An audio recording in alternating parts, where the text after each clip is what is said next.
You're watching Arise News. Let's return to our top story, the attack on a West Jerusalem synagogue this morning that left 4 people dead. Well, in the last hour, US President Barack Obama has condemned the attacks as tensions in the region escalate. To talk more about that, we're joined by Mattia Toeldo from the European Council on Foreign Relations. Thanks very much indeed for joining us. So things look as though they're getting to a really fever pitch at the moment. Do you think we're seeing the beginning of the third intifada? It's hard to predict, but violence has been steadily rising. Since the end of the war between Hamas and Israel, basically there hasn't been a quiet day in Jerusalem. And even during the war, Jerusalem was quite a violent place, especially East Jerusalem. I think this is the result also of the end of any political perspective. And so we see only violence because we don't see any politics. So a synagogue turned into a house of horrors, as somebody put it. We already know what happened and possibly the background to it. The question now is, will both sides be willing to de-escalate the tension? It doesn't look like they're going to de-escalate. The problem now in Jerusalem is that both sides are playing a lot of identity politics and religious politics. And in today's Middle East, this is very dangerous. You don't want to attract more religious politics in Jerusalem than there already is. And I think the fact that for the first time they attacked the synagogue is significant in this sense. Indeed, this is the worst attack in 6 years. Now, Benjamin Netanyahu has vowed to react with a heavy hand. That will inflame things further. I mean, if he starts destroying, for example, the houses of where these people who carried out the attack, that's going to make things even worse. Well, it's the same old politics that they have been playing for 20 or 30 years, and it hasn't worked. You need to offer Palestinians a political perspective. Otherwise, you're going to see more and more chaotic violence, as you have seen in the last month. But of course, Hamas not helping the situation and clearly inviting the full wrath of Israel by justifying the incident as a revenge attack. Absolutely. And I think this is a very worrying sign. Because there is clearly a discussion within Hamas between those who advocate some kind of political track and those who advocate violence. There is a discussion between the military wing and the political wing. And of course, attacks like this strengthen the military wing.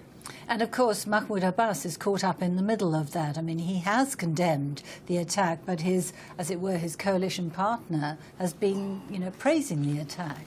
How does he move on from that? I think Abbas is in a very bad place at the moment because on the one hand you have quote-unquote armed resistance, but on the other hand he can't show any peaceful resistance that actually yields a Palestinian state. I think it's significant that today the Spanish parliament is voting the recognition of Palestine because that offers a political perspective to Palestinians.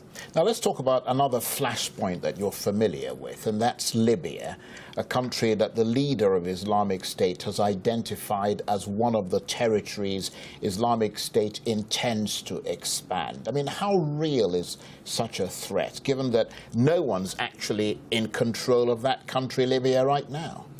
Libya was a dangerous place even before al-Baghdadi mentioned that. There were terrorist groups even before ISIS was created. But of course, his statements are really worrying because there are people in Libya who follow ISIS. The city of Derna is a place where many of these people are. And there is currently a big fight between two coalitions. And basically, Libya is a case where you don't have a government, you don't have a state, and you have a big safe haven for these groups. Do you think also that the eyes of the world, their focus has been taken off Libya and looking towards what's happening in Syria and Iraq, and actually what is happening in Libya is getting more and more deeply entrenched? And it's the closest point to Europe, just 350 kilometers south of Europe. And most of the illegal immigrants who enter Europe by sea enter Europe by Libya, through Libya. So that should be a worrying sign for Europeans. I wouldn't say there has been a lack of focus, but not as much focus as in Iraq or Syria, for instance. Now, you think Europe should do more. What more can it do? Well, it can force the parties to a negotiating table. It can avoid oil money funding the civil war. The strange thing about the Libyan civil war now is that most of the people fighting in the civil war actually get a government salary, and these government salaries are paid through oil money, which is paid by European companies. I mean, the Libyan central bank doesn't know what to do where. I mean, you know, with the oil revenues, who to give it out to. But the point is, it's not only just Libyans who are fighting this war. It's a proxy war. I mean, you've got the UAE and Egypt on one side, and then you've got Qatar on the other side. I mean, these are outside forces looking in and controlling and acting as puppet masters. The sad thing about Libya is that it's become part of a regional war that is raging also in Iraq and Syria, and I would say also in Gaza. And I think Europeans and the Americans should work on de-escalation in Libya because regional dynamics are working towards escalation. Okay, Mattia Toaldo from the European Council on Foreign Relations, thank you very much indeed. Thank you.